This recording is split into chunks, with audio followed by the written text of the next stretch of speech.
Welcome to the Psychic Hot Seat. This is Maureen Keefe of Intuition Matters Unveiled. I am you. Welcome to the party. Oh my goodness. Tonight is going to be an interesting night. I decided we all needed a little clearing. All right. Looks like we're working. Carl's in the house. He's leaving messages in the chat. And we're going to move on tonight to talk about spirit infringement, needing space clearing. We're also talking about souls on board. So normally, I'll just kind of drop in a little bit of information on this. This has been quite a large part of my rites of passage and learning about unseen realms and also empowerment, claiming my power. Not sure how many of you present have heard of entity infringement, being a targeted individual, or just psychic attack. And the reason I don't really like to discuss it is because it incites fear. And fear is what these energies feed on. Also, bringing our attention to these energies, also an acts to call them in. So before Carl and I started our day today, and even before the show tonight, we did get together and bring in the highest authority of light to ensure that technology would not fail. We have Sherdy in the house. Thanks for joining me. Hello. And so we're going to do a clearing, but I just want to do a little bit of background. So I was introduced to the whole world of entity clearing back when a friend's daughter-in-law was having trouble with entity infringement. I was a telesummit junkie. And back in that time frame, there was an extreme amount of hype around clearing shadow and psychic attacks and entity infringement. And so I thought that I had figured out how to handle it. And so I raised my hand to help my friend, her daughter-in-law. And I got in way over my head. I mean, I started having really creepy paranormal activity that very night. I got a phone call that I thought was the client, and I knew she had twin toddlers. And when I picked up the phone, it was little kids giggling and baby talk. And I said, "Go get your mommy." And the phone just like slammed down. Now, it was like all the hair on my arms prickled. And it's like, I knew that was not children. And we did discuss it later. And it was interesting because it was coming from my friend's phone, not the client's phone. And the kids were not with grandma. And yeah, it just got weirder and weirder. But that night, I ended up getting up in the middle of the night and getting back into bed in the dark. And I had a pillow in bed next to me, and I dropped my hand down on the pillow, and it skittered underneath my hand, like the pillow under the pillow was skittering, like there was a critter under the pillow. And I flipped the light on, I threw the pillow across the room, and then there was nothing there. So that, and I know I've told this story before, but it's perfect for tonight. And so that's when I got online and I started researching for some bigger help than I had up my sleeve. And interestingly, I encountered this book. You're not going to be able to read it, but it's called The Unquiet Dead by Dr. Edith Fiore. And it is The Psychologist Treats Spirit Possession. So I was able to get that book for $1. And anyway, that ended up helping me immensely. I was doing clearing work on myself, and also doing shadow mining, which is you dig up your past life, your past wounds. We got a party going on. We have T-Bells in the house. How are you doing, Dawn? And then we have, who did I see? I saw Hearts Love Joe. I saw Cher. It's like Romper Room. And I see, looking in the magic mirror. So anyway, back to the Unquiet Dead. I discovered the truth of having souls on board. Now, souls are discarnates. Those are people that have passed, but they didn't, follow divine order and go to the other side. And they were essentially earthbound. And when that happens, often they will go to the light, and we are the light.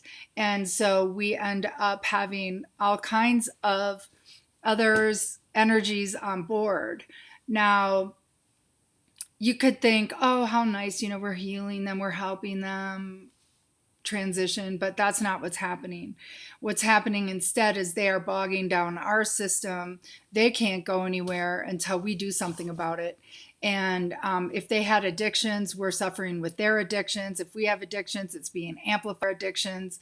In fact, that's how Dr. Edith Fiore found out, is she was working with hypnotherapy in her psychotherapy practice, and was working with people with addictions, and discovered that there were these other souls on board. You don't have to know them. They can be complete strangers. You can pick them up in hospitals, in bars. You can pick them up in mortuaries, accident scenes.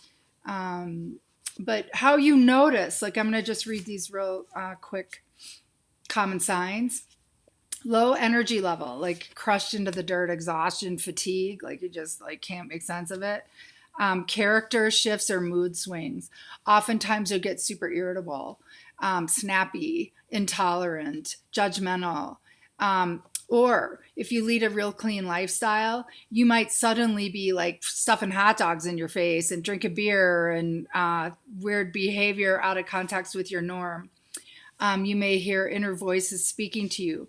Now, there's a difference between guidance and entity infringement. And entity infringement is usually super hypercritical, really condemning, condescending, judgmental, undermining, making you feel insecure, stupid, embarrassed, self-conscious.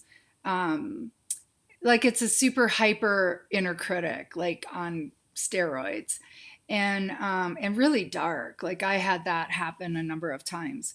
And like I said, you might be inclined to like abuse alcohol or do behaviors that you're not normally engaging in. Also, impulsive behavior, memory problems. Memory problems would be like brain fog too, not being able to think clearly, having a hard time making a decision, not being able to keep track of the dots. Dot the I's, cross the T's, problems there.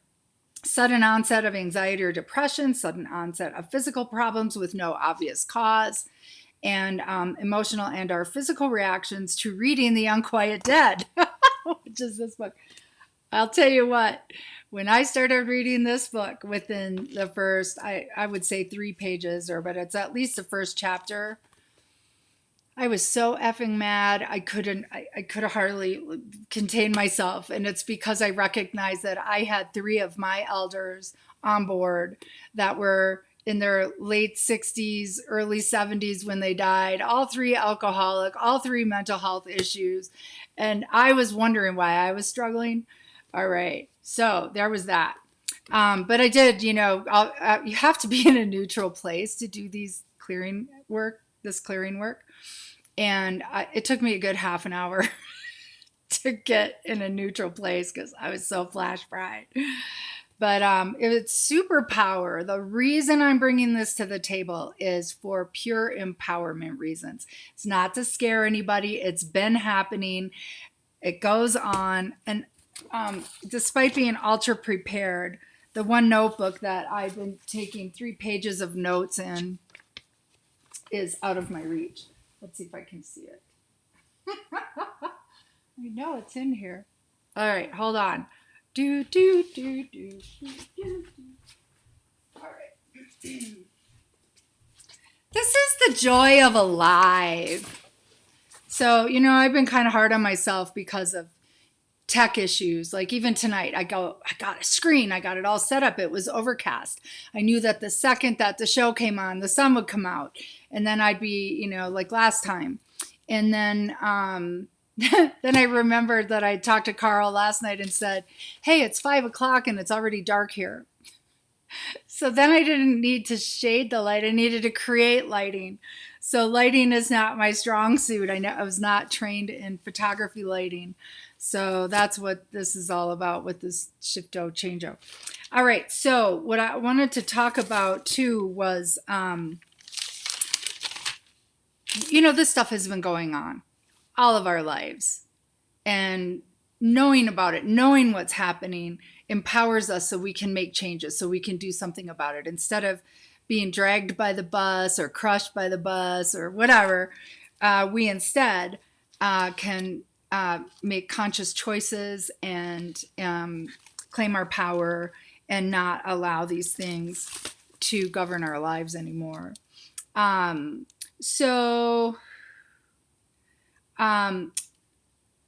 What I also wanted to talk about too was entity infringement of another kind. Entity infringement would be demonic infringement. Now, that's a scary word, but let's not get scared here. All we're talking about are energies.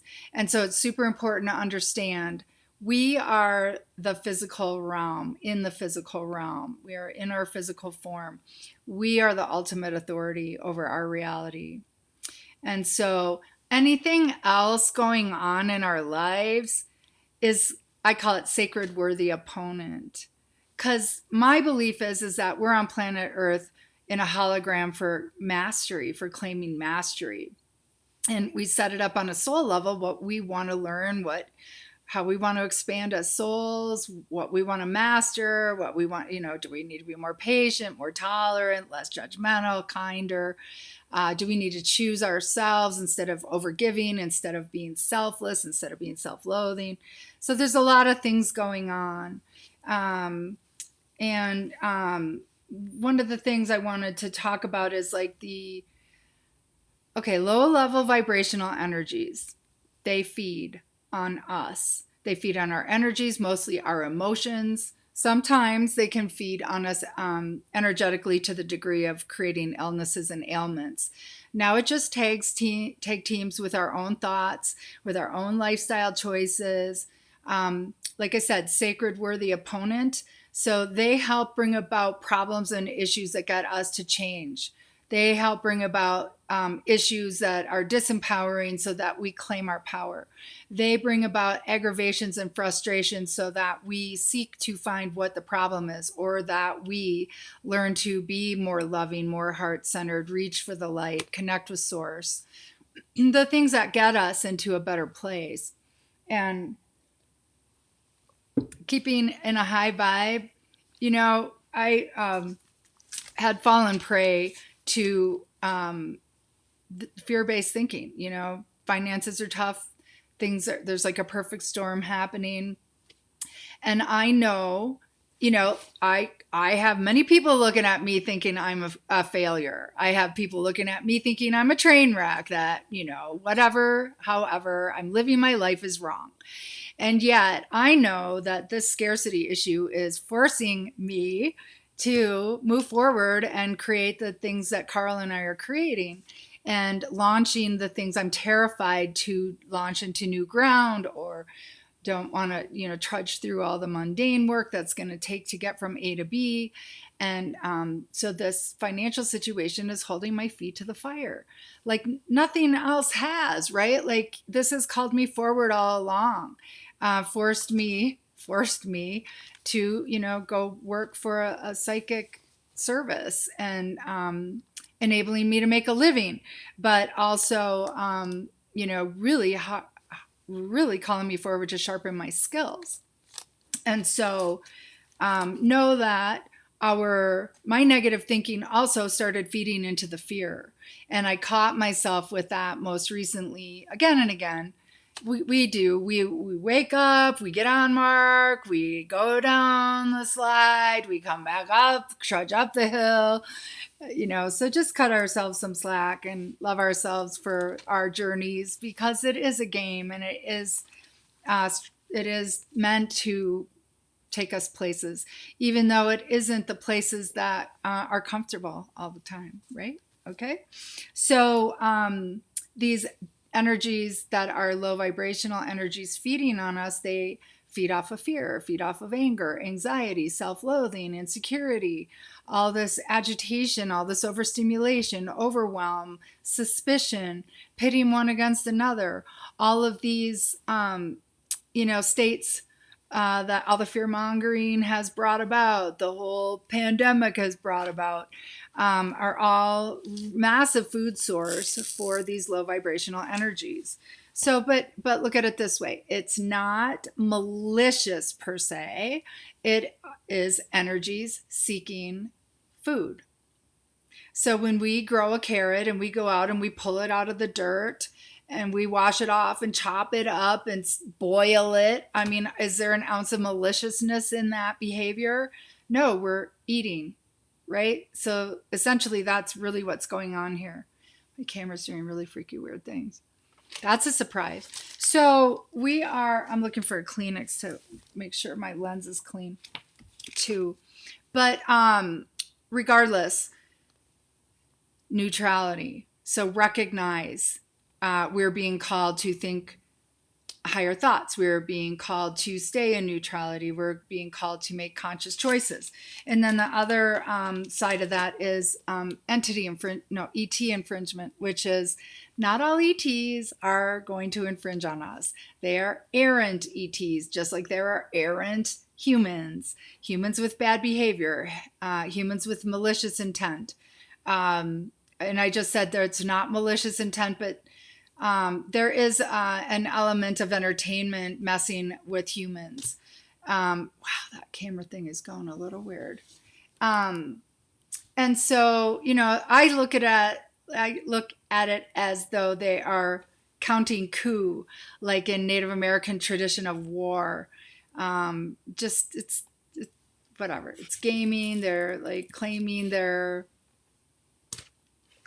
rank. I don't know what goes on in that realm. I just know that demonic infringement feels different from errant ET infringement, and those both feel different than discarnates.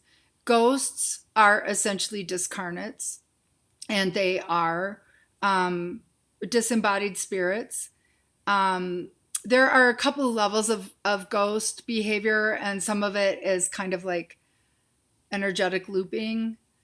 But if you have a discarnate, a ghost situation, people think it's quaint. Like, oh yeah, my house is haunted. Well, it's not freaking quaint. These energies are trapped in a plane that they don't belong in. And so we can do the sacred service of moving them on. And I do. If anybody brings it to my attention, I handle it. And that's just my deal with, all the forces that be. And because of that deal, I'm sure I have baited bear to have to deal with that again and again, because some entities want to be sent to other realms or whatever the game is. So, all right. So I just wanted to say I traditionally kind of refrain from really going there because that just incites more activity. There was a time when my computer was being hijacked by energies. I could, type something, it would do something else. It was not computer action. It literally would highlight certain things and make the type bigger.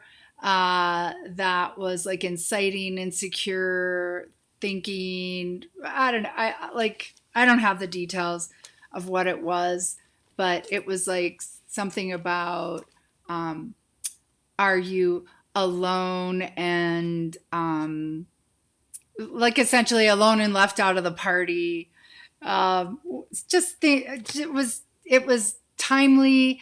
It was a lot more it had a lot more impact than what I just shared. If I would have been prepared with that, I would have had to like spend 8 hours finding it in a journal somewhere. But so talking about it draws them in, fear draws them in, fear of them gives them more power, and they just have a lot more fun if we're afraid. And focusing on it, on them, digging deeper to learn more about it, and fascination, as well as feeling special. That you're being attacked by entities, or that you're having paranormal activity, or there's even an element of feeling special when, oh, nobody can help me. I've gone to everybody and nobody can help me. Like, your case is the toughest. Like, that was my situation. My case was the toughest. I don't know that I necessarily was getting mileage out of it, but I certainly was getting an education. And so, this is what I also wanted to talk about. These energies can also puppet other people. They can puppet people who have mental health issues. They can puppet people with unresolved anger. They can mess with our pets and our children. And what's happening there is, it's like I got this weird headdress thing going on. What's happening there is, they're just playing, manipulating energies and messing with me. And sometimes that's how I know someone has entities, is engaging in crazy making behavior, time wasting behavior. They're not listening when you're setting limits and boundaries. It's kind of like poke, poke, poke. And it's just to get you riled up, right? Like that food source. That's all it is. Food source, aggravation. Oh, no, there's another level to this too. The other level is if you're a light worker or a light warrior and you have a mission and you have a vision and you have a plan and you are seeking to, accomplish a goal, seeking to make something happen, and suddenly all hell breaks loose, knocking you off your center, or challenging people in your life require your care, or, finances become crushing. And so now you're having to do something else instead of moving forward on your mission. Ways that we are messed with. But again, sacred worthy opponent, we're being offered the opportunity to set healthy limits and boundaries. We're being given the opportunity to choose again, to make conscious choices, and to take better care of ourselves. So the name of the game is energetic hygiene. Energetic hygiene, I really recommend using the empath self-care every night, because using that meditation is a superpower. It's so simple. You're clearing your field of all others' energy. You're releasing all that no longer serves. And you are also calling in more and more pure source energy. We need more of that, more light, right? We're the instruments bringing it onto the planet. And we are also bringing in our soul's pure essence, which is the full embodiment, is what the steps of ascension is, being completely soul filled in your own physical body and raising your frequency, rising in dimension. So we're going from 3D to 5D. All right. So let's see what else. And also we're targeted when we energetically upgrade. Our voltage is a little higher, then it stirs up the dense energies in people around us, so they start bouncing off the walls. Or we can bounce off the walls when we stir up others that aren't dealing with their energies. When our energies stir up others that aren't dealing with their energies, then they target us. It's like there's an agitation happening and they're like reacting to you. Just like if somebody has an entity on board, you will be reactive to them. My friend was here and I said, you're really irritating me. I think you need a clearing. And she goes, let me get this straight. I'm irritating you, but I need a clearing. Anyway, it was funny. And we did clear her, and all. It was fun. It worked. It was an education. Okay, so yeah, so when we are spiritually upgrading, we're still in polarity, even though we're moving into unity. And those around us want to pull us back into the normal, engagement. For example, energetically upgrading is we're starting to have healthier limits and boundaries. We're starting to take our power back. Well, the people we were giving our power away to was getting a lot of mileage out of that. And so then when we take it back, they're feeling deprived. So suddenly we're the bad guy. And so they're going to use all their artillery to get us to go back to the old ways. Let's see. Resisting your healthier limits and boundaries. So just like when you say yes to the universe, all your no's come up. When you say no to people around you, all their artillery comes out. Same with running into somebody's gatekeeper. So, all right, let's see, where are we? Okay. And then, let's see where else. I took a lot of notes, obviously. Okay, they can also mess with us through our pets, bad bathroom behaviors, agitated in the middle of the night, out of context behaviors, like I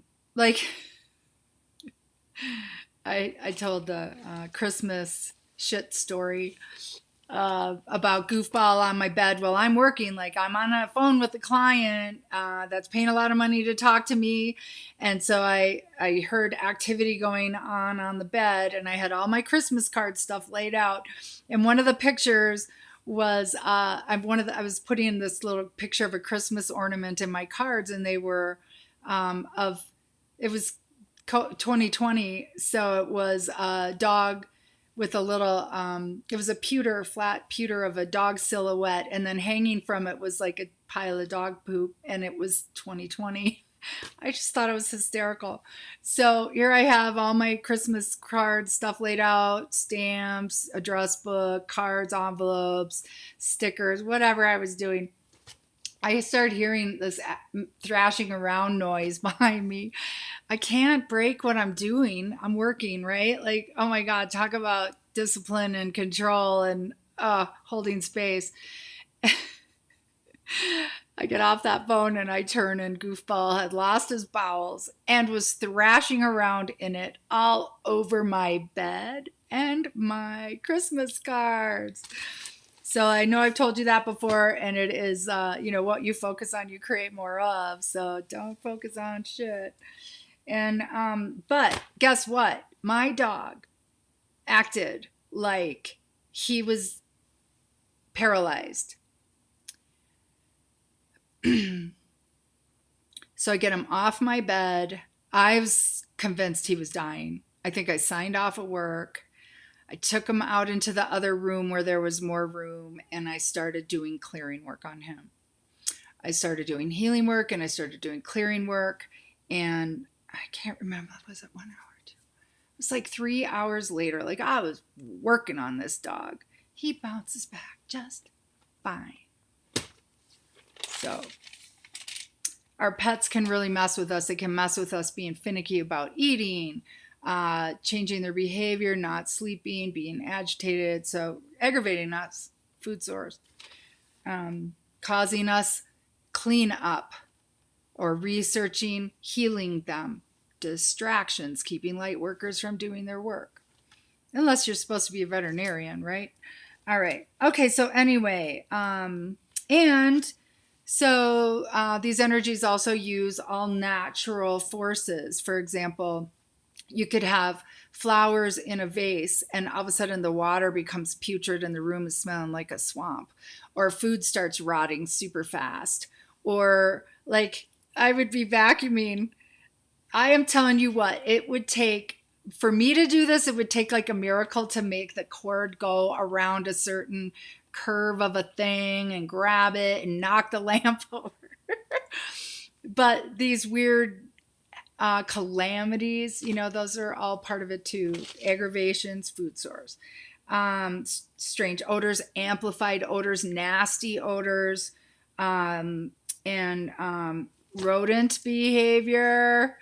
The day that I set out to make a brochure on space clearing, I had just finished mocking it up in my computer, and I went outside to water my pond, and I turned around, and there's in my house, it's raining in my house.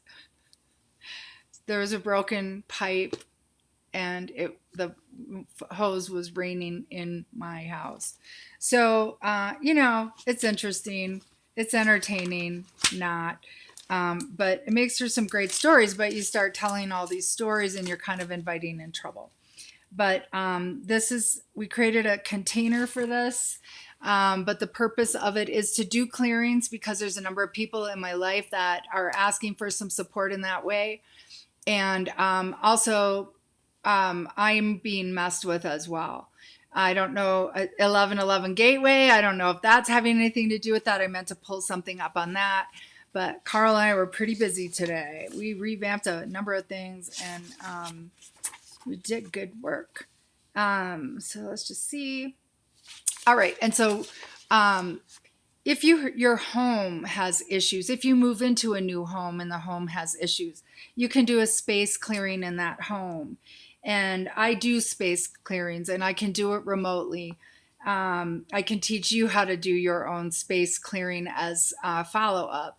I call this all energetic hygiene, and it's important to do energetic hygiene for ourselves as it is for our surroundings.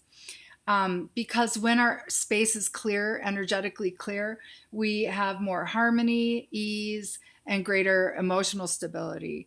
And when we have energies that are afoot, darker energies, errant ET energies, or demonic, or even discarnates, they mess with our relationships.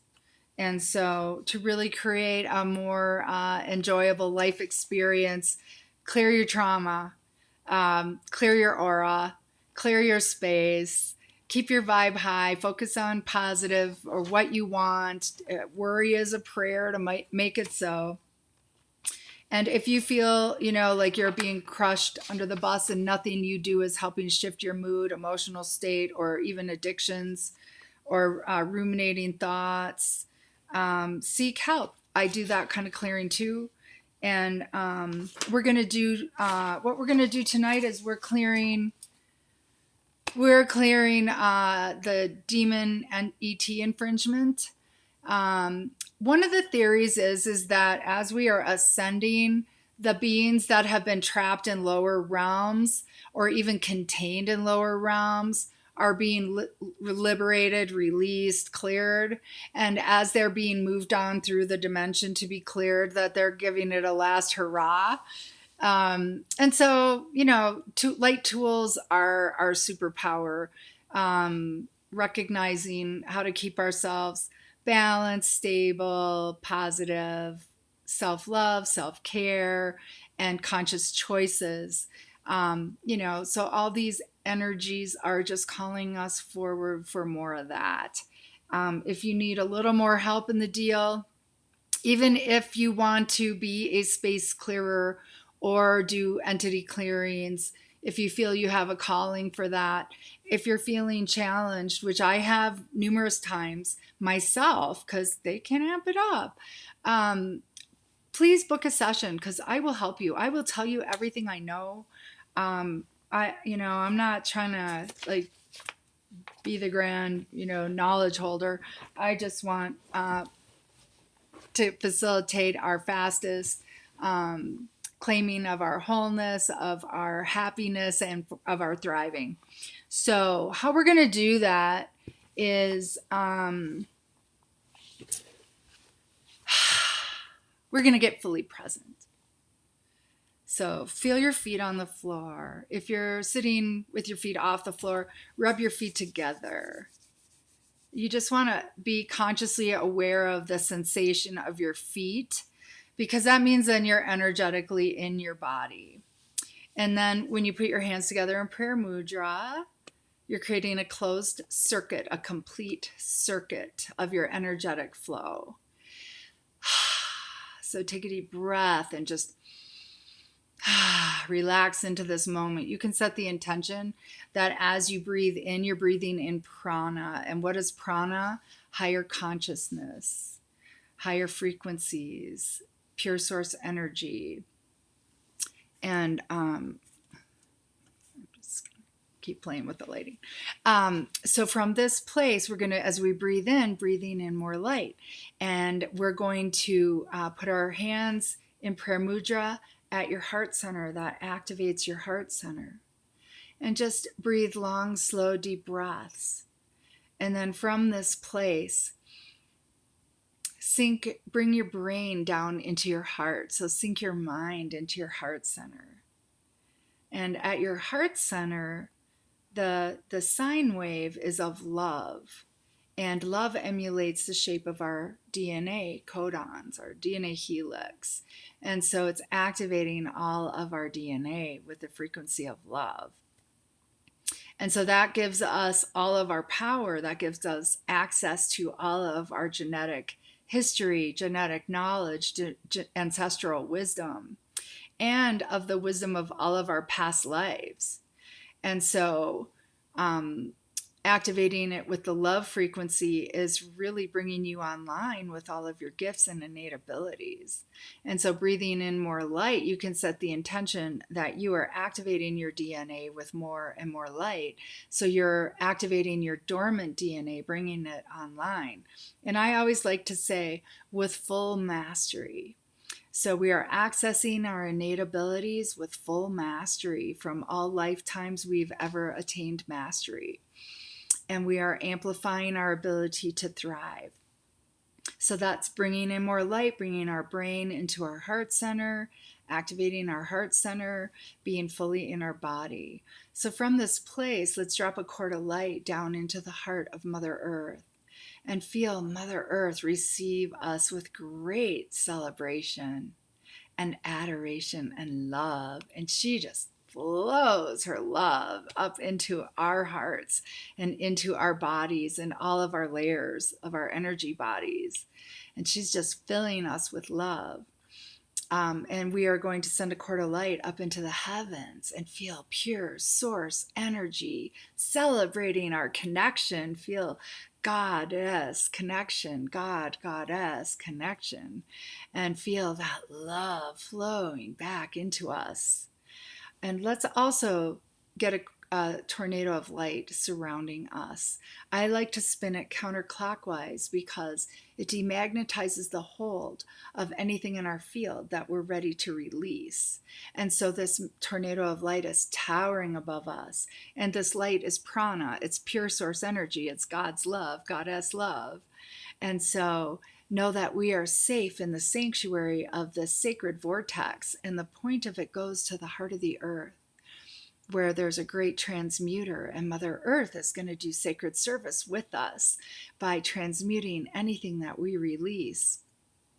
And anything that has souls or consciousness, we're going to ask that it be escorted by the highest authority of light and dealt with. And so from this place that we are in this sacred vortex, we tend to get caught in a trap that we don't realize, and that is our heart walls. Heart walls we've built to protect ourselves actually block us from fully receiving what we're asking for and fully receiving pure source energy, fully receiving Mother Earth love. So we are setting the intention, we are releasing all heart walls. And we're setting the intention, we're releasing all fortresses, all this protection and, resistance that we've built up against the world, against others, against people who've hurt us, against entities and errant ETs and demons and discarnates and overstimulation and fear mongering and morphic fields and chemicals and frequency bombardment. Like, we got it all going on. So fending off is kind of our natural inclination, but we have to use consciousness to allow those fortresses to fall away, allow those heart walls to fall away, and to cease the fending off programs where we're pushing energy away, people away from us, and know that we are the superpower that these energies can flow past us. We can also consciously choose that our aura either sends back any energies that we want no part of, or spirals it to the heart of the earth, or to the center of the greater central sun, or straight to God, Goddess, whatever is your superpower, whatever is the ceremony that works for you to be sending these energies to be dealt with or handled or transmuted. And so empaths bring in dense energies as their sacred service, and we transmute those energies in our own bodies. It's too much to do in an ascension cycle because everybody's dumping and there's more people on the planet than ever before. And so we're enlisting the support of Mother Earth, who already has ascended, and of the source of all that is, to assist us in our sacred service. We're still transmuting it, but we're doing this energetically with Mother Earth at the great transmuter at her core, or wherever you're choosing to send it. But do always choose where you are sending it. Conscious choice. You don't want to just spin it out, because then where's it going, right? Like, let's be conscious and accountable and make higher order decisions. Okay, so from this place, we release our heart walls, our fortresses, our fending off. We are in this sacred tornado of light and prana. We are setting the intention that we are connecting heaven and earth energies within us. We are activating heaven on earth within us. And so then we allow heavenly energies to flow into the earth and earthly energies to flow into the heavens. And so now we become the divine instrument, flowing heaven on earth energies through us, activating heaven on earth within us. And then we're going to amplify our God spark, our goddess spark, the spark of all that is, that we are animating this human form, our souls, pure essence, igniting in a God spark within us. And we're going to explode that out. And as it explodes out, it clears us of all other energies, any other people's cords hooking into us, any implants, any energetic discord, any frequency bombardment, any errant ETs, any discarnates on board, souls on board. Kick out those SOBs, and any demonic energies that are messing with us. So we explode that God spark out, and it's evergreen. It's always there. And it explodes out again and again and again. And as we do that, we're clearing all of our layers, all down to the quantum level. All forms, frequencies, and essences. We're clearing our DNA. We could ignite that God spark through our entire family tree like lightning, setting the intention that it is clearing all bonds, pacts, contracts, deeds, vows, swears, oaths, anything like that. Anything known, unknown, imposed, agreed upon, and we are annihilating that. We are cleansing and purifying that instantaneously with this ignited pure source energy from our God spark core. And know that we are doing sacred service for our entire lineage in this sacred offering and grace and conscious choice. And so then we're going to envision all souls wherever they are, and past, present, future, parallel, wherever they're living and experiencing life, where their souls are expanding. And we're just going to bring in more and more pure source energy and more of their soul's pure essence, as well as our own. filling ourselves with light, activating heaven on earth within us and emanating it out. So that now this heaven on earth frequency can activate heaven on earth for those in our midst, anywhere we go. So connect heaven and earth and activate heaven on earth within you and keep activating that wherever you go. There's your sacred service grounded into the earth, into the heart of the earth, into the axiotonal grid, the fabric of all of creation. Anchor that into the crystalline grid. And so we are assisting all others in ascending. We are assisting all others in cleansing and purifying. So in this moment, we are setting the intention. We are shattering all hell holograms in our inner realms and our outer realms. And then we're going to bring the earth into our heart center. And suddenly she is our realms. And so we are going to shatter all hell holograms in our inner realms and our outer realms. And we are using that tornado to whisk them away. Hell holograms are the torment, the suffering, the fear, the dangled carrots, the never enough, can't get there from here. Nobody can help me. It works for everybody but me. All of those ruminating Sisyphus boulders we keep pushing up the hill and have to push them up the hill again and again. And so allowing those hell holograms to shatter and then replacing them with our conscious choice in this moment, from this place of our pure, potent, present moment, this precious moment of pure potential. And we deem and decree that we are activating heaven on earth within us, without us, throughout all realms, any realms we've ever been, any realms we'll ever be, and any realms we currently are. That's a lot of realms. And if you want to really play, bring in the universe, bring in the multiverse, bring in the altiverse, and do it again. Let's just do that again. So we are shattering all hell holograms, and we are letting Mother Earth and the conscious prana tornado of pure source energy whisk the shards away like fairy dust. Within our realms, our inner and outer realms. And then we are activating heaven on earth, heaven beyond earth, heaven throughout all of creation, within us, without us, around us, above us, below us, throughout us, and expanding that out. All right, and anchoring that in. And we can activate that anytime just by thinking that. Let's do an anchor point, like a Silva method anchor point. So connect your index finger, your middle finger, and your ring finger to your thumb. You can do your pinky too, but it's usually a 3-point connection. And just envision what we just did and anchor that in. And anytime you want to activate that, do that. Or you can do that at your heart. Or you can put your hand on your heart and set your intention. You're activating that again and again.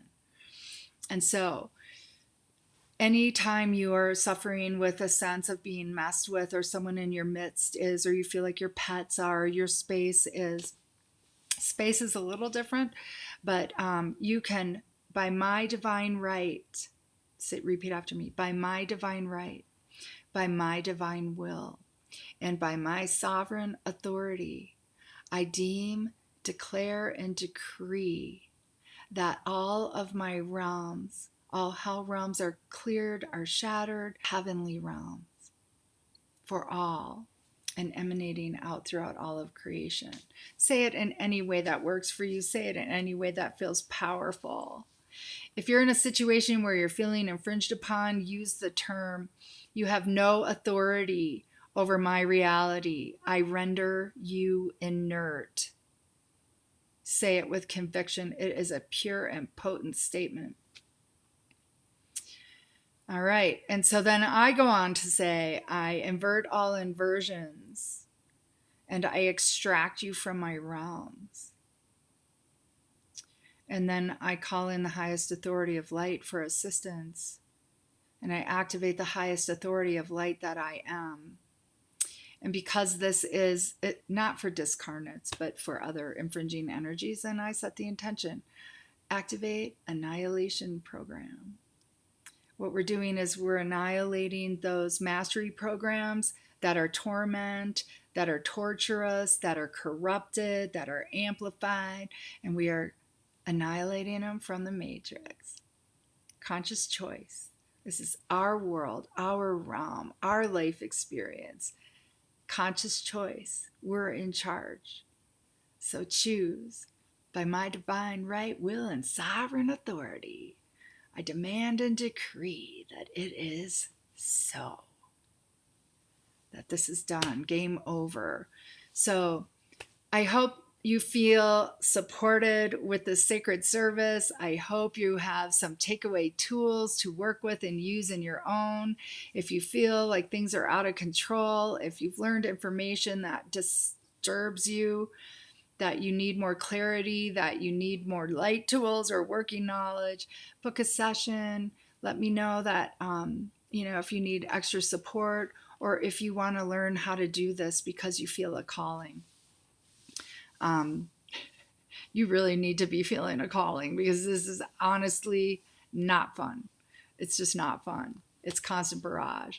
So know that sacred service, those who are called are engaging in sacred service, and it really shouldn't be taken lightly. So blessed be. Let's see who's all here. Let's see who's playing and where we're going to go tonight. All right. So Carl has posted the blog, Kick Out SOBs. So that's more information on the discarnates. And let's see. Hearts Love Joe. Hello, Sweet Pea. I'm probably not going to pull cards tonight, so I need people to ask questions. I'm going to pop over into Dawn's in the house. Hi, Dollface. Carl also has posted the book link for the Unquiet Dead. Thank you guys all for coming tonight. I'm always so thrilled to have you here. It's you guys that make this gathering. So hi, Karen. Karen's in the house. So ask your question now so I get to it before the show ends. You can ask on Intuition Matters Unveiled page message if you want to keep that private. Okay, I keep hearing about false light. How can we tell the difference between false light and the real light? Cher, thank you for asking. That's a great question. It's a superpower question. It's a real superpower question. So, mastery. Carl, I did unplug the phone. I really did. Let's see. Okay. Do. Hold on. All right. We are in charge. Oh, do you see my flowers? Look at petals. All right. Okay. Oh, where were we? False light. So we're here on an ascension cycle, and we're here in a hologram for mastery. And so it's super key to learn discernment. And that's exactly what you're asking about, how to tell the difference between false light and the real light. Man, that is the question of the hour. That really is part of the initiation. It really is part of some people's experience. And so some of it's just trial and error. I would say the clearest answer would be to really see how it feels in your body. Does it feel off? Does it scare you? Now, fear as guidance is kind of challenging because it can be bumping up against a program, not be guidance. For example, I bump up against my Catholic programming 50 years after, well, not 50, 40 years after leaving the church, It runs deep. And there's programs to keep us from claiming our power in religion. Not saying religion's bad, but there are some bad elements to religion. And so the fear factor thing, we really have to keep working our own growth edge. Is it fear? Wow, that's such a great question. Let's see if I can get um, a download that is going to be super concise and helpful.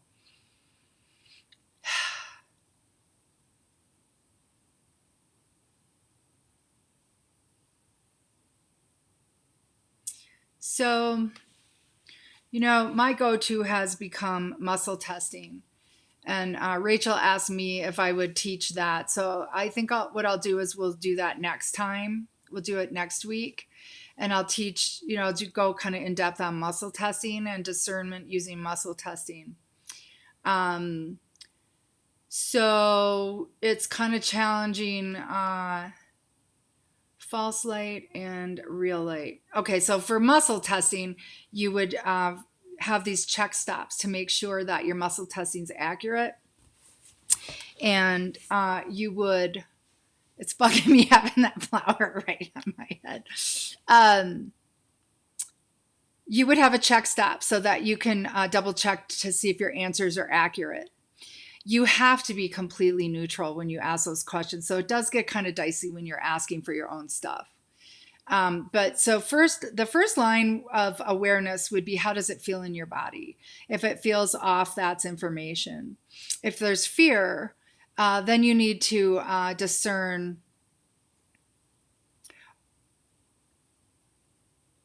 anything that is, kind of giving you Messiah kind of information, like this, trying to tell you how special you are, how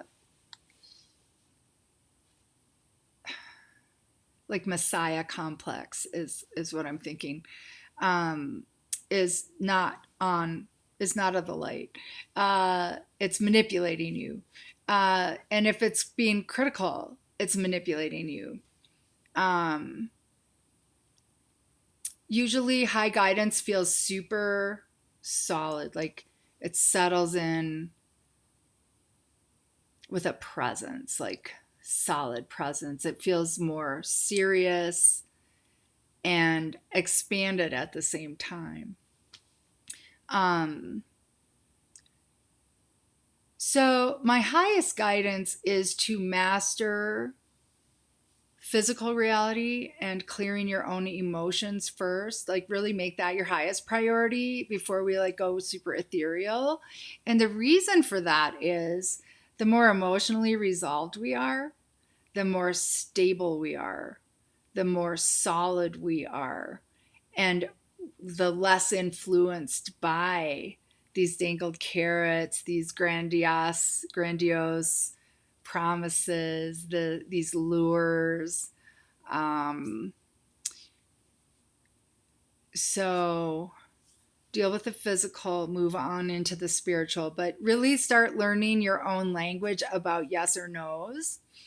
And I'll try to be super prepared next week to discuss that so we can all learn that together. And you can ask more questions around that if you want to bring a more specific question to that. I will address that tonight. And then Rachel's in the house. Hey, girlfriend, thank you for prompting that idea to do the muscle testing. So we're going to do that next week. Bless your heart. So guys, ask questions. Hearts of Joe. Hi, sweet pea. My mom was wondering, let me know, Joe, if you got my email.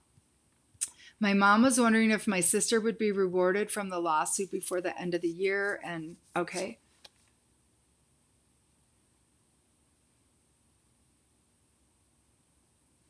I get a yes.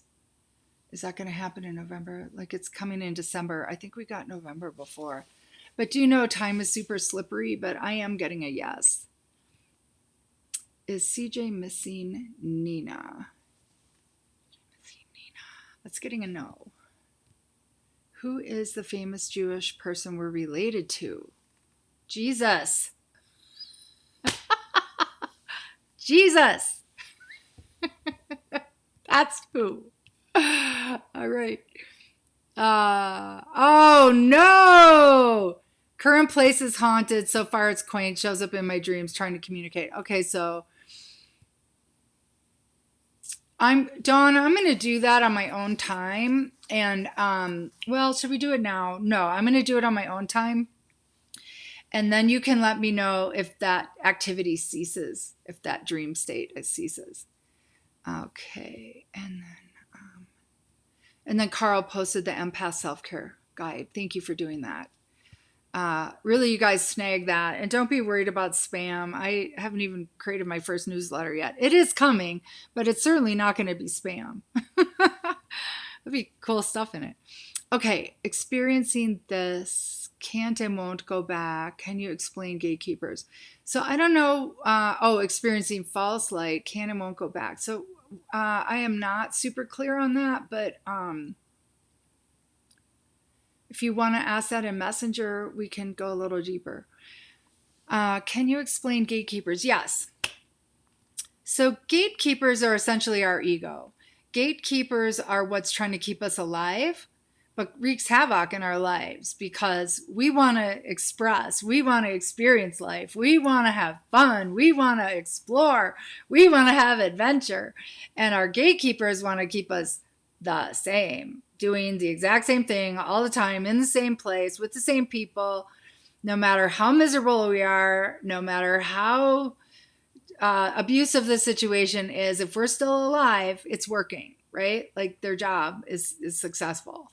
A gatekeeper on a psychological level, I refer to, and that's a term I've kind of coined in my own work, but on a psychological level, a gatekeeper is just when we're at the edge of breakthrough.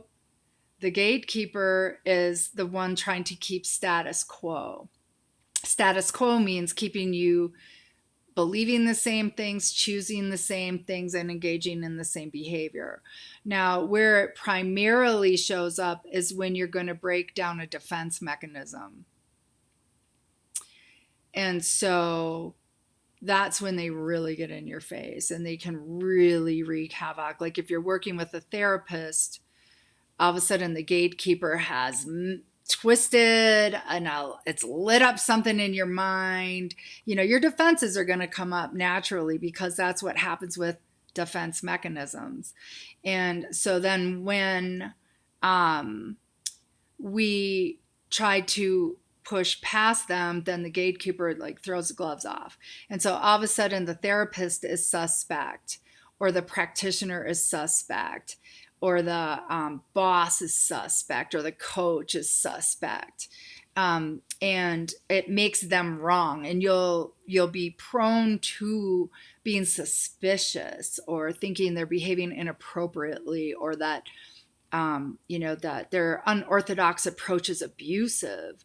And, all the ways that we can play victim again and play small, all the ways that we can shove our defense up to be safe, all the ways we can tell ourselves stories so we don't have to risk bumping up against our comfort level, so we don't have to risk facing our fears, so we don't have to risk being big when we're, being small because we're afraid to be big, or going public, when we're terrified to go public, right? Like there's all kinds of ways, but that's a gatekeeper.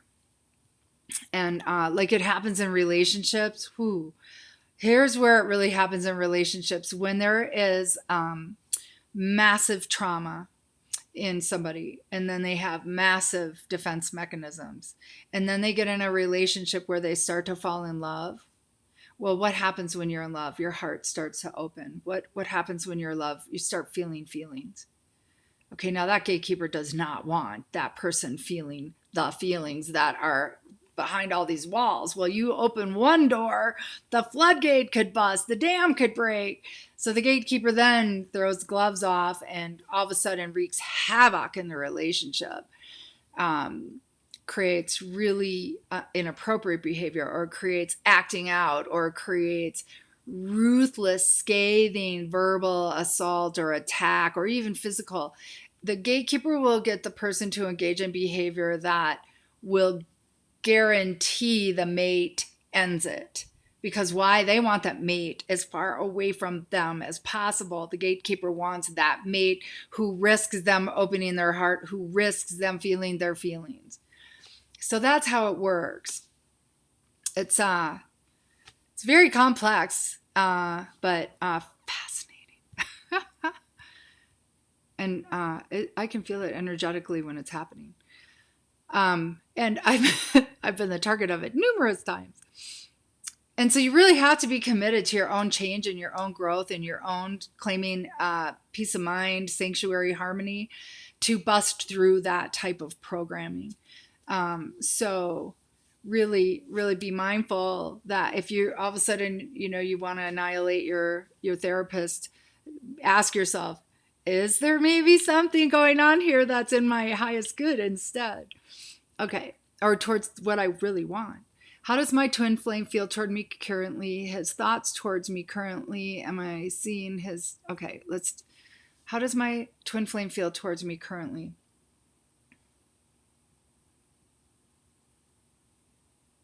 Okay, hold on. I have to clear something.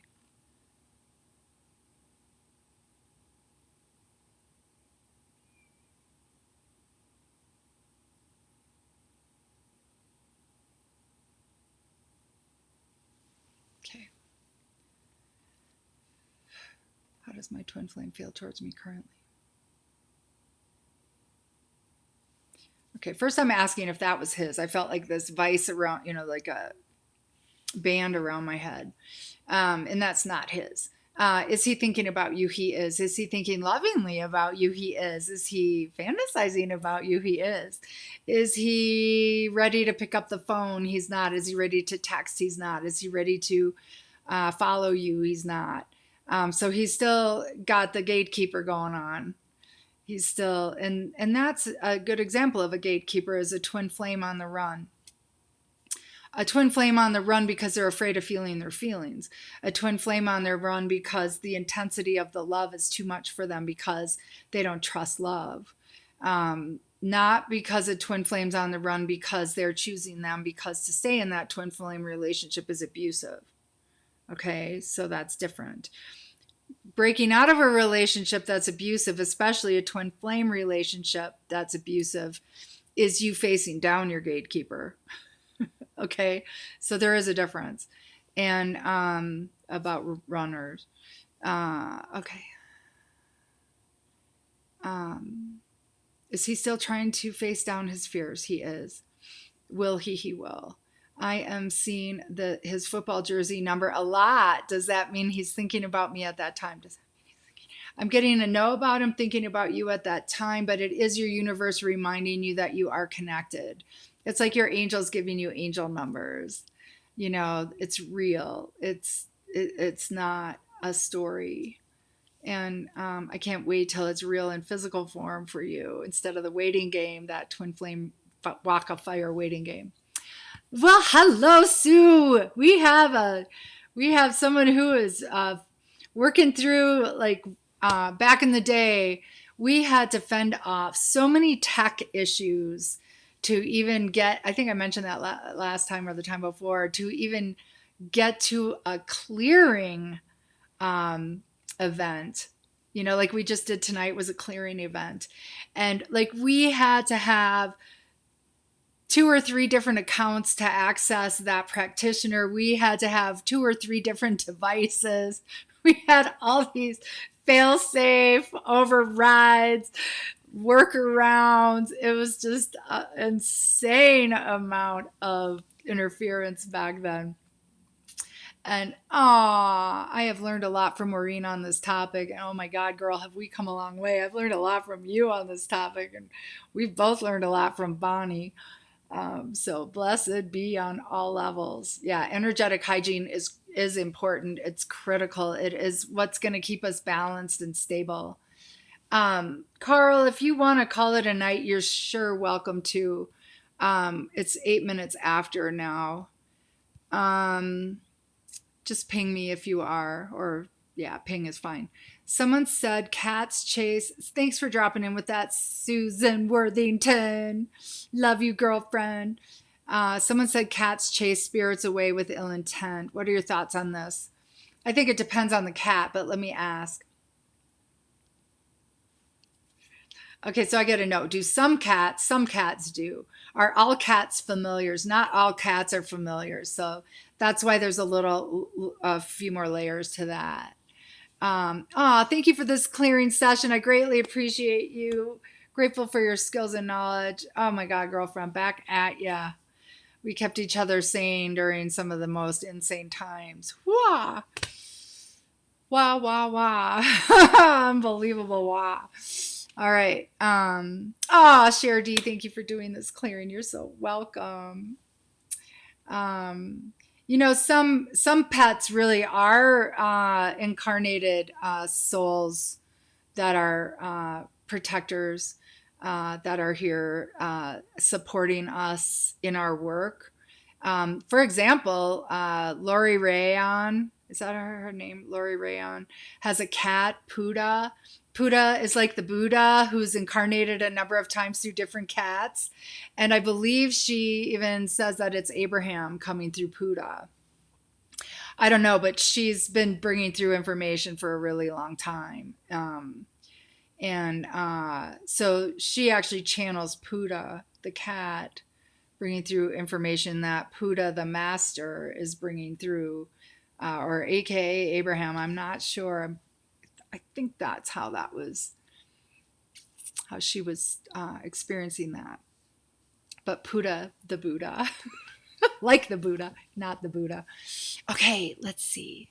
You're so welcome, everybody. It's my pleasure and my honor, and I'm grateful to have the group because the group energy amplifies the effectiveness. And watching on replay will be very beneficial, but doing it live, I always feel is more powerful. Oh my gosh, his football jersey has your birthday numbers in it. Curious to know if that means something. Yes, it does. It's again that numerology. It's again that synchronicity. It's again like those angel numbers, weaving your awareness of that connection and, keeping your awareness validated that there really is something going on. Okay, so Carl has posted some other books for me that I also wanted to mention. So thank you for doing that, Carl. He's just such a gift. Practical Psychic Self-Defense by Robert Bruce. Now, this is a massive book, and it's here's the deal. There's probably as many versions of psychic self-defense and what are entities and how to deal with them as there are people teaching it. Honestly, what resonates, what feels true to you, you can change terminology to be true for you. This is your game. But you can, this one is understanding and surviving unseen influences. So I really feel like unseen influences are here in sacred service, giving us the sacred worthy opponent to bump up against, to claim our mastery, to claim our power, to claim awareness about the unseen realms, to trust our knowingness, to develop our psychic skills and our, sense of accountability with our own energetic hygiene. And accountability, right? It's the whole ascension pathway. And so in this, there's unseen influences, types of psychic attacks, exposure, and contamination. So some of the things I talked about tonight, energy body attachments, how to undo them. So if you have to do it yourself, books like this are super helpful. There's another one, Spirit Releasement Therapy Technique Manual. It's a freaking textbook, you guys, right? And but serious stuff. I mean, these people really invested in helping people. But honestly, unless you want to do it for a living, have somebody do it for you and teach you basic skills for you to keep your energy clear, because it's a freaking rabbit hole. And that's all I'll say about that. Because I've been there. I've done that. I've been down a few rabbit holes in the deal. All right, let's see what else. I still haven't gotten to the back room. Okay, yes, that's a good statement, especially render you inert part. Yeah, that render you inert has worked for me for infringement, and be in this empowered neutral state that it means nothing. Like, and I render you inert, like just flat, but with resolve. And oh, the statement is one to utilize when someone gaslights you, trying to infringe on your reality and change it. Yeah, I wouldn't really say that to their face, but but yes, very much so. You can do that as your own private meditation. Render their attempts inert. Render the game playing inert. Render the gaslighting inert. I don't know if you really want to, and well, you know, choose according to your own guidance about what's appropriate. Like, I engage in that annihilation program, and I do double check it. Is it appropriate? Is this the highest guidance? Am I accruing karma? And I'm getting a no when I ask that, so it's got to be accurate for what my intention is. So always kind of check into that. So yeah, exactly, Cher. That's a powerful way to customize what you're learning to serve you, to shore you up, to give you tools. Good girl. That's powerful. Ah, thank you, Goddess. Thank you, Goddess. I'm so glad you're here, Karen. Thank you. Bless your heart.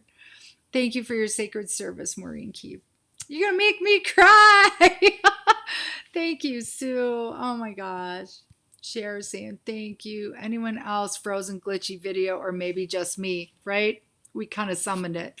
So let's just call in the highest authority of light to clear all technology.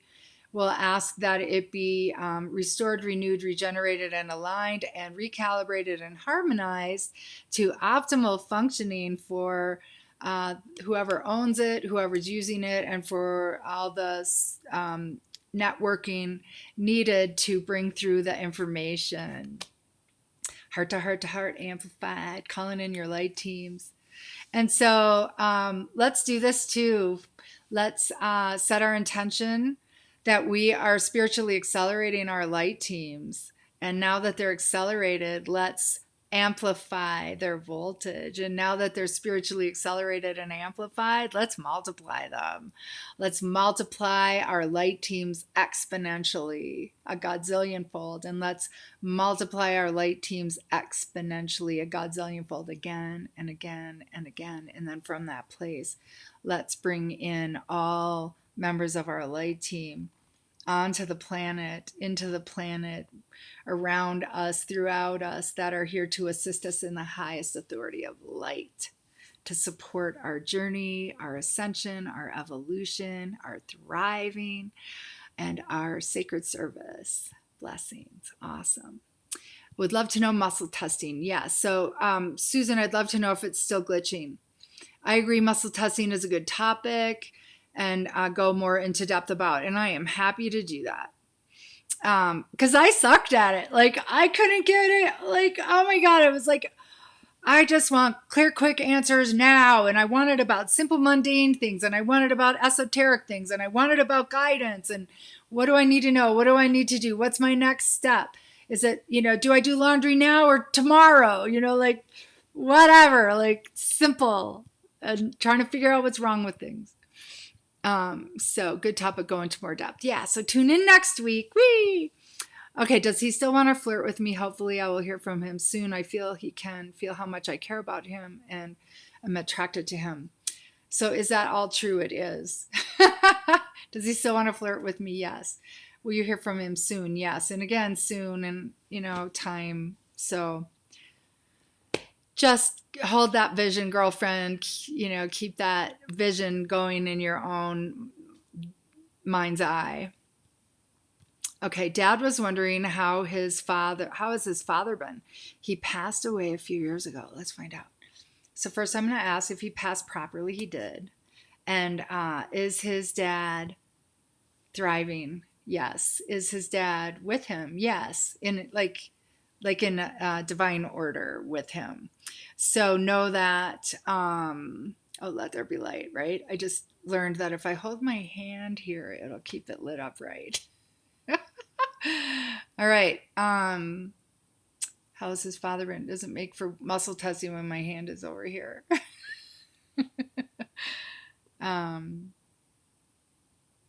Wow. Okay, so predictions about people passing. Kind of learned earlier that's not really a good thing. Um, um,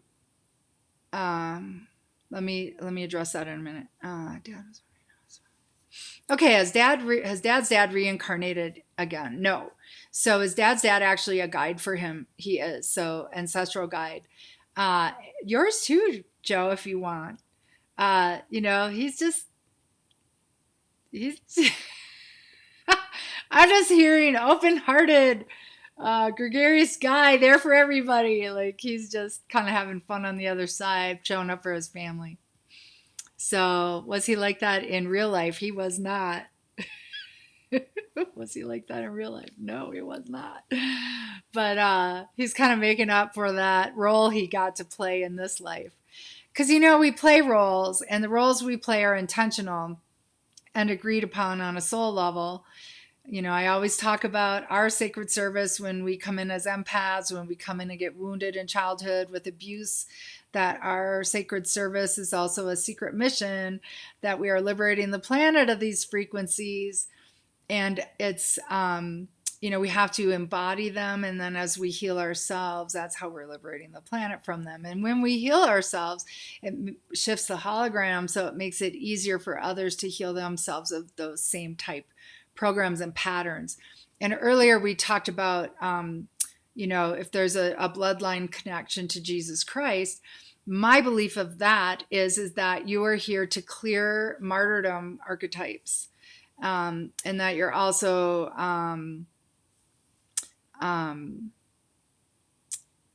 so martyrdom also goes along with victim perpetrator type suffering as well. So just know that you're here on a sacred soul's mission. Each and every one of us is. And so the particular woundings that we encounter, the particular challenges we face, and the particular causes we want to further or rally on behalf of or support, that is part of our sacred mission. Okay.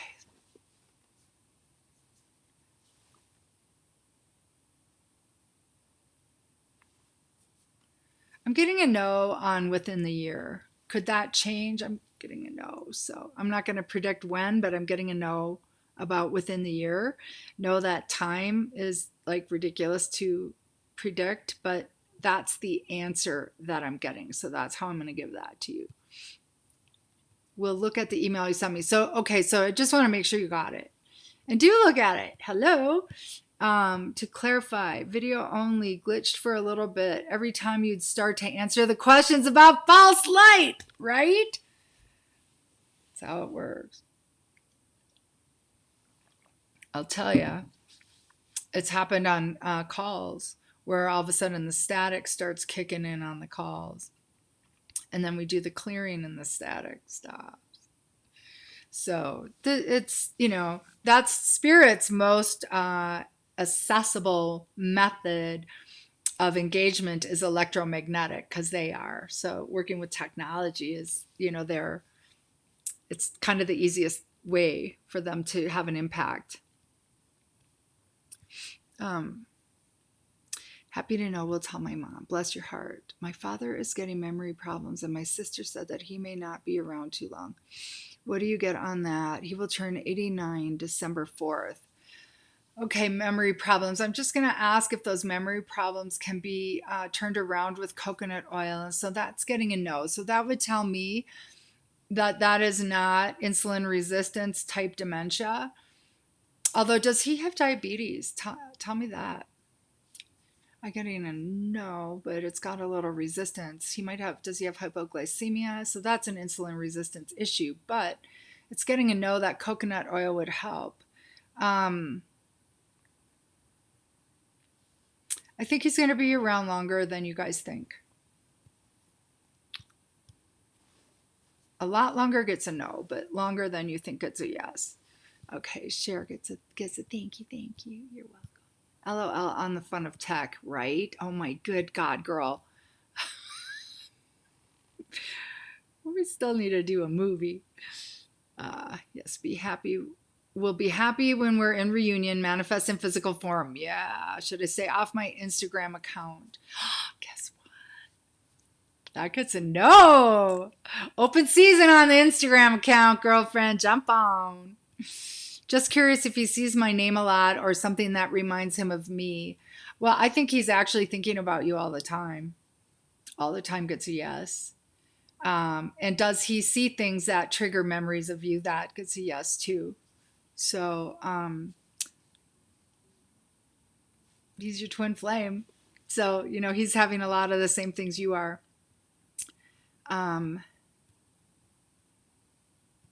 Oh, yeah, right when the phone rang also, right? What's interesting though is the person that's calling me is actually kind of high frequency. I had maybe they felt I needed some backup. In fact, he was one of the people. In fact, this is how I met him. This is so interesting. I'm so glad you mentioned this. I'll have to call him and tell him.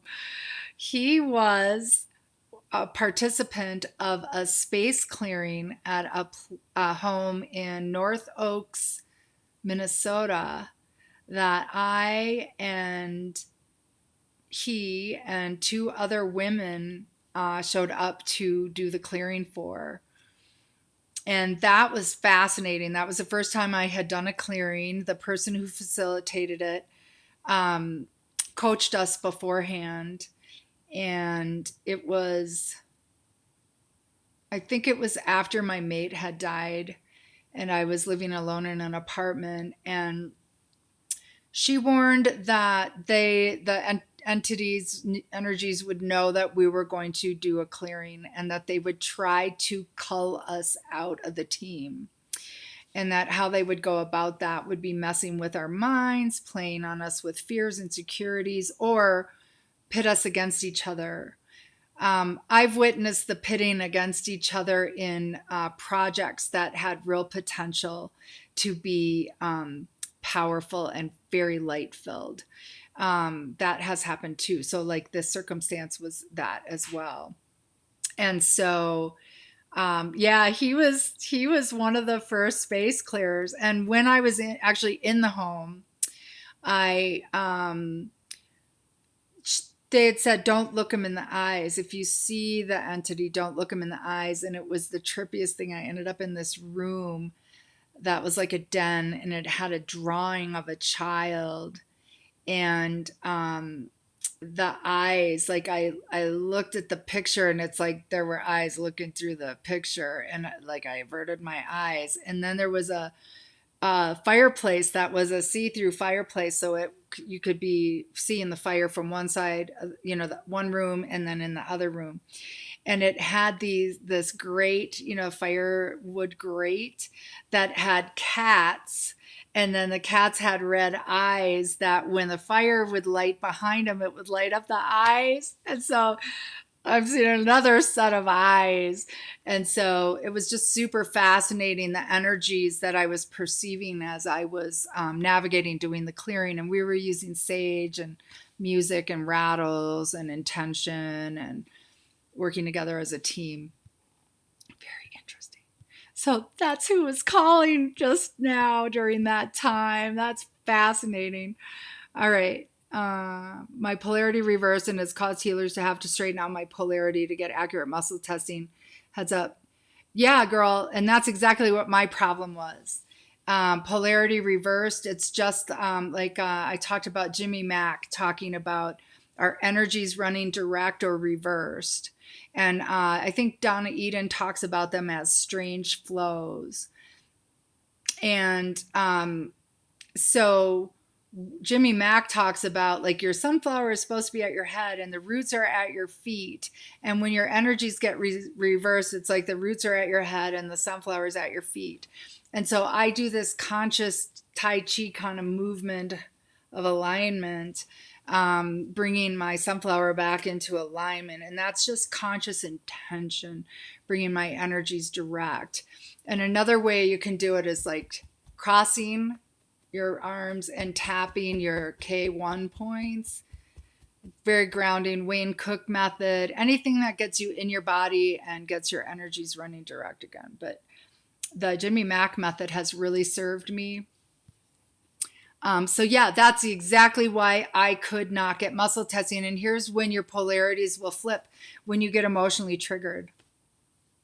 When you get emotionally triggered by somebody triggering you about, confrontational behavior or whatever, or when you get triggered by somebody else's experience that you're either watching, reading about, listening to, you can get energetically triggered. And then we're like kind of like fight or flight.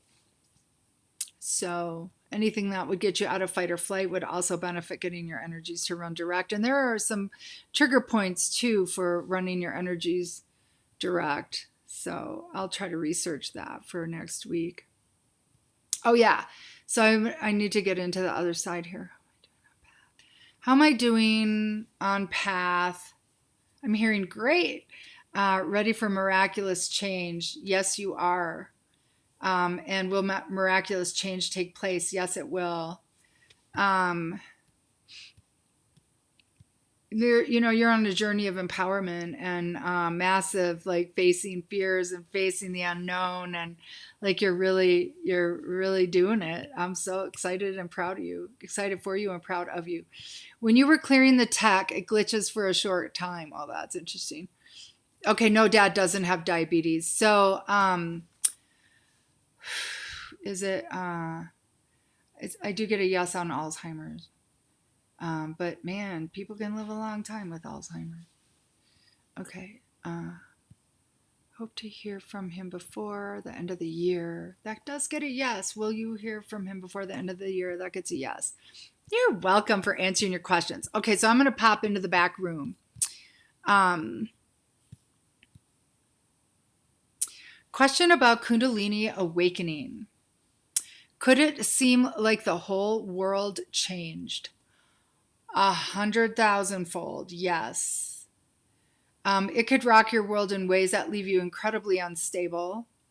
It can light up every single psychic ability that you have. It can leave all of your chakras or abilities on full tilt wide open for a period of time. You could think you're going crazy. I'm not sure why souls choose to do that in this life experience. I think it really is to awaken them to all of their abilities and that all of this stuff is real and that it is possible. The challenge is that it leaves us thinking we're crazy. Afterwards, I suffered so much. The awakening was amazing, but afterwards, I suffered so much due to people in my life mostly. Okay, so when I read this, the answers that was coming through for me about that question was, okay, so a Kundalini awakening is like a quickening. It's like a higher voltage version of us. It's like massive energies downloading through us that we are channeling, that we are activating our own circuitry. And that's a higher frequency. So people around us who are resisting change, who are resisting consciousness, it's like the people who want to keep hitting the snooze button with their wake-up calls. And I had just written some notes on that, but let's see.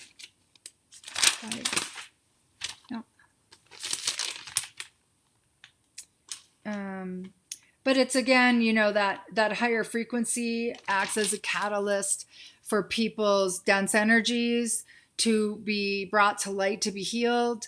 So they're kind of bouncing off the walls in their own dysfunction. and or they're being puppeted, so here all of a sudden you're this amazing light, so now shadow's going to come in and just attack. And that's food source, right? The more trauma, the more chaos, the more unsettled, the more mayhem, the more food source. Higher frequency stirs up others' instabilities, or their instability enables them to be puppeted too. Also, when the Kundalini awakening happened, you were off balance in that experience because it was all new. You didn't know what was happening. And then you had all this crazy behavior from those who were supposed to be supporting you. I feel that what was happening there is that your vulnerability stirred up their predator tendencies. My makeup makes me get fuzzy. Your vulnerability stirred up predator tendencies of those around you. And what happens is that they're also victims in their wounding. And so they feel powerful by messing with you or tormenting you or having power over you. And that's entities messing with you through them. So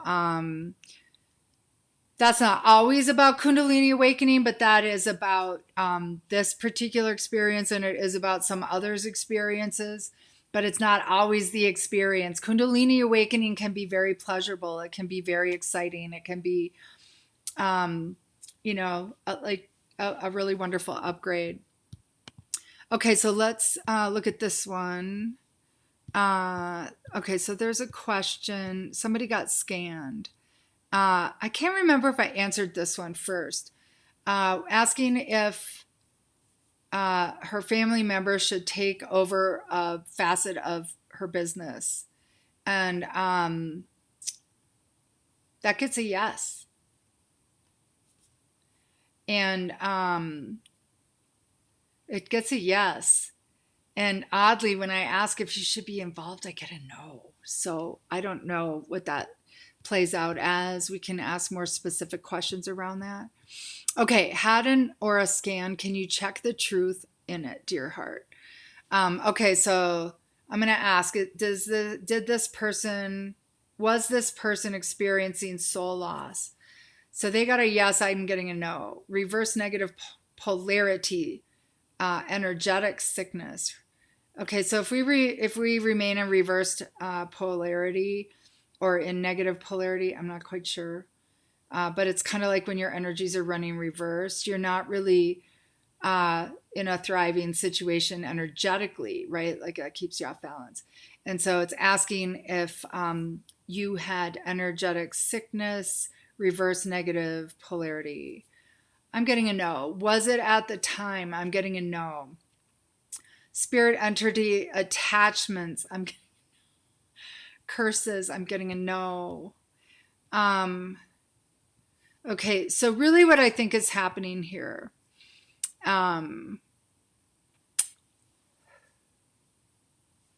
is you claiming your power, you claiming your discernment, you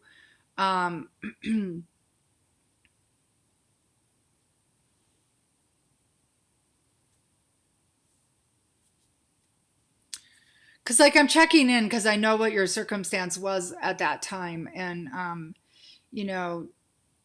I just feel like most of it is because you're at a real major breakthrough stage of your life and your gatekeeper's kicking in and the stress kicked in and kind of took you down energetically or, physically. I think you're totally fine. And if not at that time, you certainly are now that you've been doing this work now. I know that this was asked a bit ago. Can you tune into selling house? Yes, highest good to sell. Will you be able to sell in 2022? 2023 gets a yes. First quarter, second quarter. Not till the third quarter of 2023 now, so I'm not sure what's going on with that. Still going to Bali, yes. In 2022, that's getting a no. 2023 gets a yes. First quarter, yes. January gets a yes. Do I build a home in this locale? No. I keep getting a no on that. All right. Okay. So does this guy who did the scanning have entities? I get a yes. That's kind of what I was getting, is that there's some, oh, and here's why.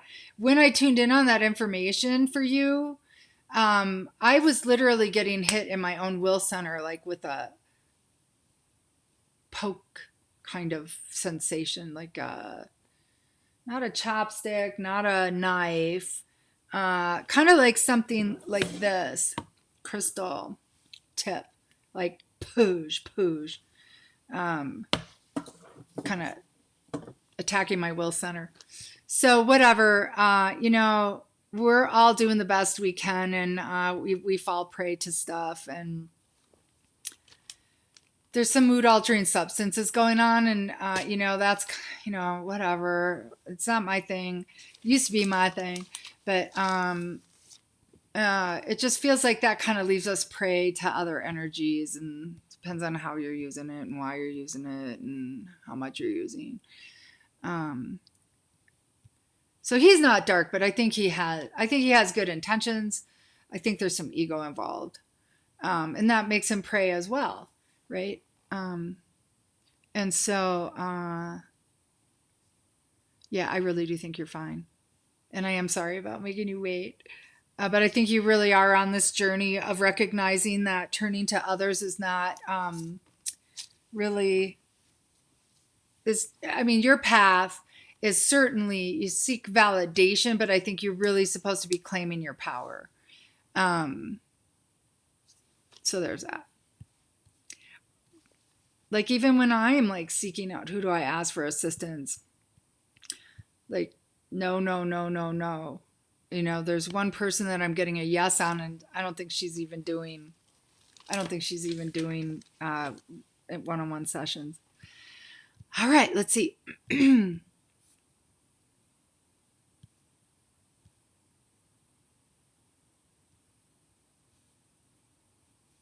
Okay, I think I answered that one last week. I have experienced fear and my body shaking when someone was close to me, contacts me, or sees me.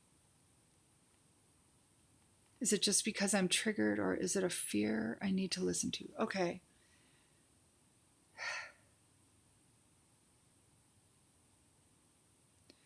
Okay. Is it because you're triggered? Oddly, no. Is it a fear I need to listen to? It is.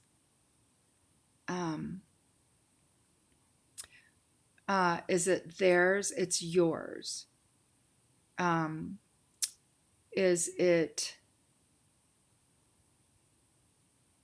to show you have these fears? No. Is it a fear that you need to listen to because he could be dangerous for you? Yes. So, and that could escalate with holding your ground.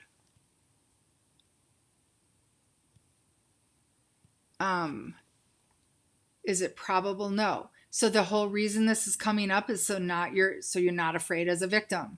Whole reason this is coming up is so you're claiming your power as an empowered, informed, aware light warrior that is not taking shit anymore.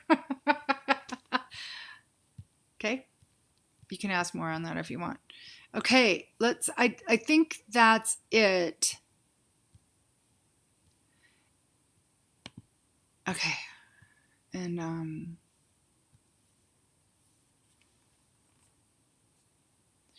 so I'm asking about somebody else who had approached me earlier, and it just felt like there was some infringement going on. And so now I'm going to ask if that has been dealt with this clearing, and I do get a yes on that. Okay. That was energies that were messing with me. That was just like, it's pretty funny. Not funny at the time. I was a little aggravated. But it's just because, when people are being puppeted and they're trying to distract somebody else or aggravate somebody else or create a dynamic or come between a friendship, whatever they're doing, it's aggravating. It's aggravating for a reason. Yeah. Playing victim will incite a predator to attack. There's no worse line to use, like when you're drinking and someone's being verbally abusive. Why are you being so mean to me? Oh my God. I think I spit, but that's when the predator comes out. Okay.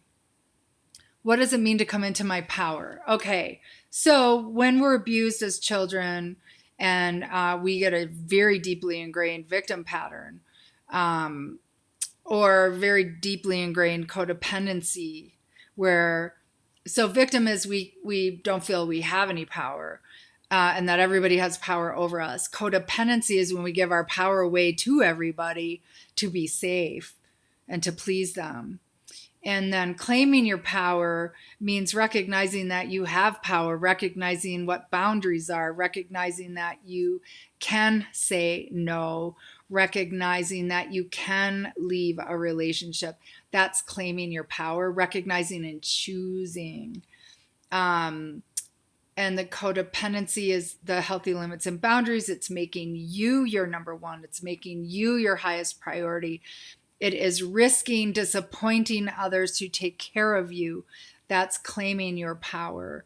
It's facing down people verbally abusing you, saying you're selfish, you're a narcissist, because you won't make them your number one and serve them and cater to them and sacrifice yourself to run errands for them or run them around or please them or acquiesce or whatever, like there's a godzillion different dynamics. All right. And coming into our power too is also,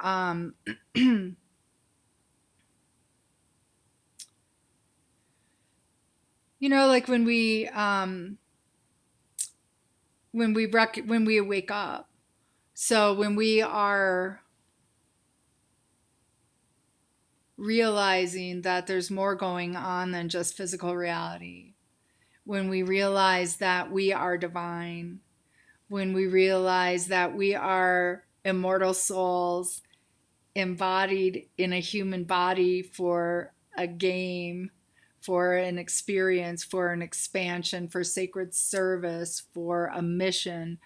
When we start recognizing that there's a whole cosmic game going on, when we start recognizing that there's a galactic game going on, a multiversal, an multiversal, like when we start recognizing that there's so much more going on and that doesn't make us small, that we are actually unlimited, we are actually souls playing limited.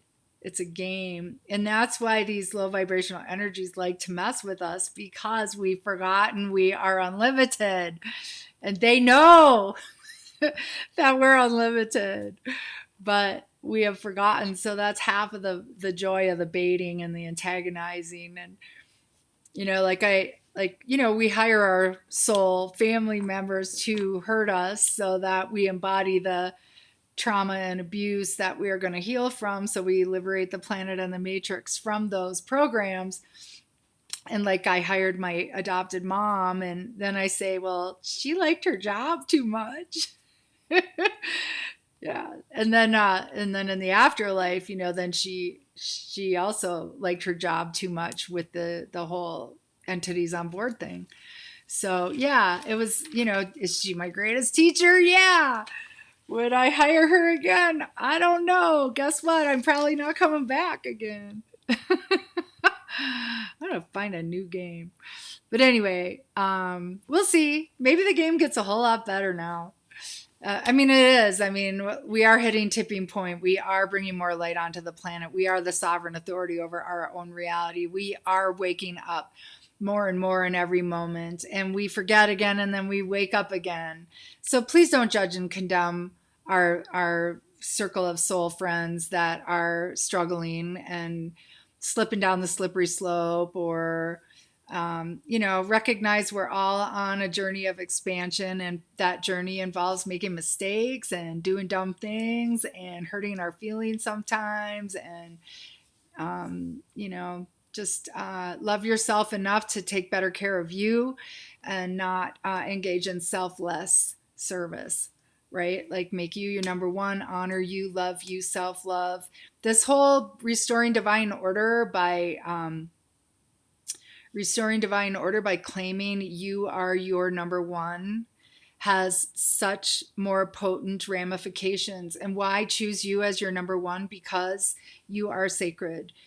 It is just as much, you are a soul and human body. You are just as important as all the people you've been trying to rescue and save and give yourself away to and make yourself less to serve. And so real honor is when you claim your divinity and align with divinity and claim the honor of who you are, and the value of who you are, and the preciousness of who you are, and love yourself and fall in love with yourself and commit to yourself and move forward from your place of wholeness. Really commit to healing your wounds, healing your trauma, because that's your sacred service. So I know I keep repeating things again and again and again, but there's a lot of resistance and forgetting, and we just do. All right. So I'm glad he thinks about me. I'm glad he thinks about you too, Joe. You're welcome, Cher. I wish you had a lot of this written down to buy. Well, bless your heart. Some of it is in that trauma clearing. Some of it's in the empath clearing, and they're free. And some of it's in the vagus nerve breath.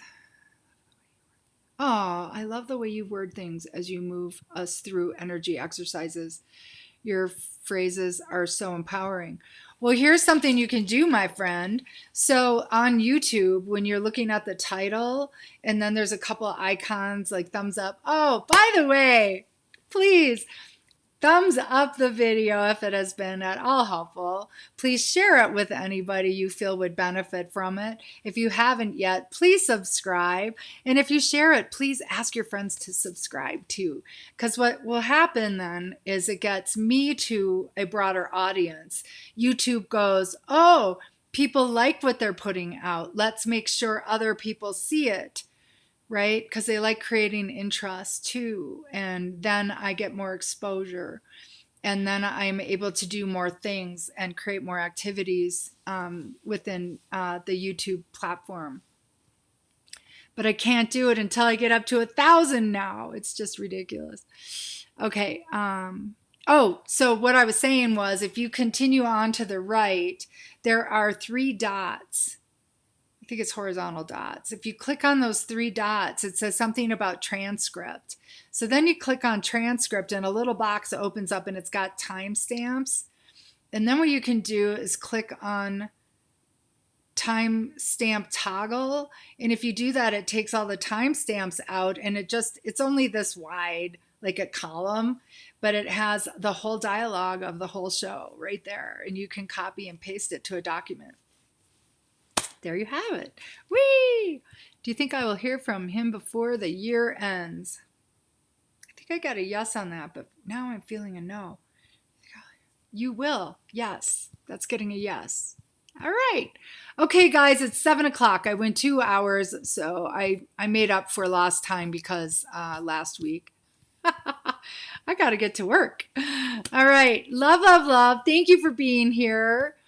Thanks for making the show what it is by asking your questions and for showing up live, because that really inspires me. If I'm sitting here talking to myself, I might as well just record a podcast and post it, right? Like, the lives are not my favorite because it's, kind of stressful. But I want it to be my favorite. And when it becomes more of a party, it becomes my favorite. So thanks for being here, making it more of a party. Love, love, love. And I hope to see you next week. It'll be Tuesday, 5 p.m. Mountain Time. This is Maureen Keefe of Intuition Matters Unveiled. IMU, sending you love from across miles. And stay tuned because you can find more information about me on maureenkeefe.com. You can find more information about what's coming at goddesswisdompodcast.com. And we are going to be doing a paid membership book club, the Goddess Book Club. And we are going to be releasing a super cool age reversal, euthanize aging program. It's actually all my tips and tricks that I have found to be super effective. That's called Daily Drops from the Fountain of Youth. And we're getting closer and closer to launching all three of those. So go to goddesswisdompodcast.com and get on the mailing list of that. And you'll be first to know when all is going live. So thank you for being here. Much, much love, much appreciation. And until next time, enjoy being the miracle that you are.